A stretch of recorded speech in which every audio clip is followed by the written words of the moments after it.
Hello student, Hrithik ক্লাসরুমে তোমাদের সবাইকে স্বাগত।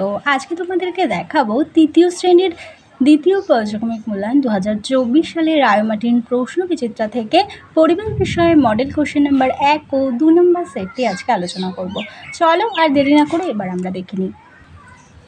প্রথমেই দেখো বলেছে সঠিক উত্তরটির নিচে দাগ দাও। কদাগে আছে ঠিকানা, নকশা, পিনকোড, অচেনা জায়গায় পৌঁছানোর সহজ উপায় হবে নকশা। খদাগে দেখো পালকির বেহারা একটি লুপ্তপ্রায় জীবিকা।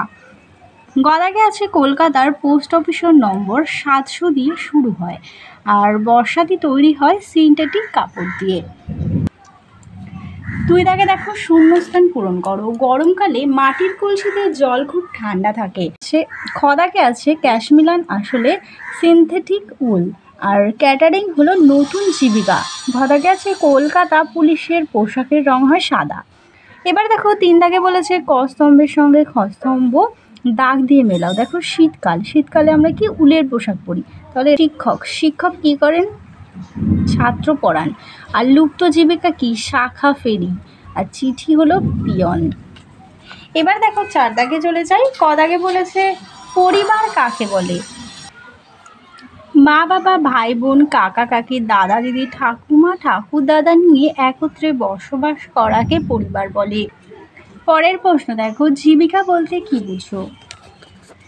বেঁচে থাকার জন্য যেই সব কাজকর্ম করে অর্থ উপার্জন করা হয় তাকে জীবিকা বলে। গদাগে আছে শীতকালে পাখিরা পালক ফুলিয়ে রাখে কেন? তাদের শরীর গরম রাখার জন্য শীত থেকে বাঁচতে পালক ফুলিয়ে রাখে। ঘদাগে আছে আমাদের রাজ্যের নাম কি? উত্তর হবে পশ্চিমবঙ্গ। উমদাগে আছে স্কুলের পোশাককে কি বলে? হবে ইউনিফর্ম। আর সিনথেটিক উল কিভাবে তৈরি করা হয়?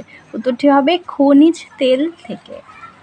ছদাগে দেখো ফুটবল খেলায় গোলকিপার আলাদা জার্সি পরে কেন? কারণ বাকি খেলোয়াড়দের থেকে সহজেই আলাদা করে চিহ্নিত করার জন্য। বোরগার ছদাগে দেখো সিনথেটিক শাড়ি পরার সুবিধা কি? সিনথেটিক শাড়ি সহজেই জল শুকিয়ে যায় এবং খুব পাতলা হয়। এবার দেখে নাও 2 নম্বর মডেল সেটটি। বলেছে ছকটি পূরণ করো।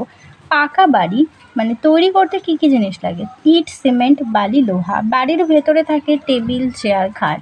আর কাঁচা বাড়ি তৈরি করতে কাঠ, বাঁশ, মাটি, টালি লাগে। আর বাড়ির ভেতরে থাকে চৌকি, আলনা, বেঞ্চ ইত্যাদি। এবার দেখো 2 দাগে বলেছে সঠিক উত্তরটির নিচে দাগ দাও।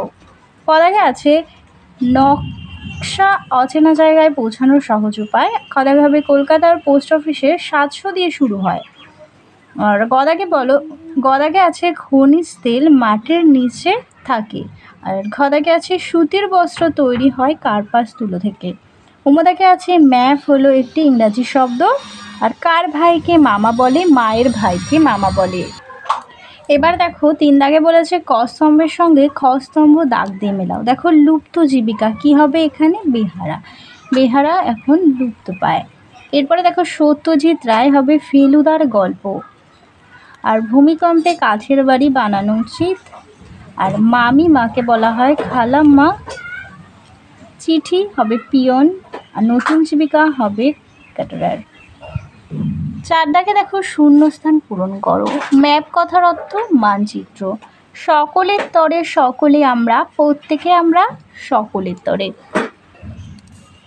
গদাগে দেখো সুতির কাপড়ের সুতো পাওয়া যায় কার্পাস থেকে। সিনথেটিক উলকে বলা হয় ক্যাশমিলান। 5 দাগে দেখো নিচের প্রশ্নগুলো পূর্ণ বাক্যে উত্তর দাও। কদাগে আছে আদিম মানুষ কি দিয়ে তাঁবু তৈরি করত? উত্তর হবে পশুর চামড়া দিয়ে। খদাগে আছে যাযাবর জীবন কাকে বলে? যাদের সুনির্দিষ্ট কোনো বাসস্থান থাকে না, যারা জীবিকার তাগিদে এক জায়গা থেকে আরেক জায়গায় ঘুরে বেড়ায়, তাদের যাযাবর বলে। পরের প্রশ্ন টুনটুনির বই কার লেখা? উপেন্দ্রকিশোর রায়চৌধুরী। আর ঘদাগে আছে ছিটে বেড়ার দেয়াল কাকে বলে? মাটি, বাঁশ, কাঠ দিয়ে ঘেরা এর খড়ের ছাউনির এক প্রশস্ত কুঁড়ে ঘরের আকারে নির্মিত তাকে ছিটে বেড়ার দেয়াল বলে। পরের প্রশ্ন দেখো রাজমিস্ত্রিদের কাজ করতে প্রয়োজন হয় এমন 2টি যন্ত্রের নাম। ওলন্দড়ি, কর্মী। তাহলে চলো তোমাদের 2 নম্বর পর্যন্ত মডেল সেটটি সমাধান করে দিলাম। আবারও পরের সেটটি নিয়ে খুব তাড়াতাড়ি দেখা হবে। ভিডিওটা ভালো লাগলে অবশ্যই লাইক, কমেন্ট ও বন্ধুদের সঙ্গে শেয়ার করতে ভুলো না।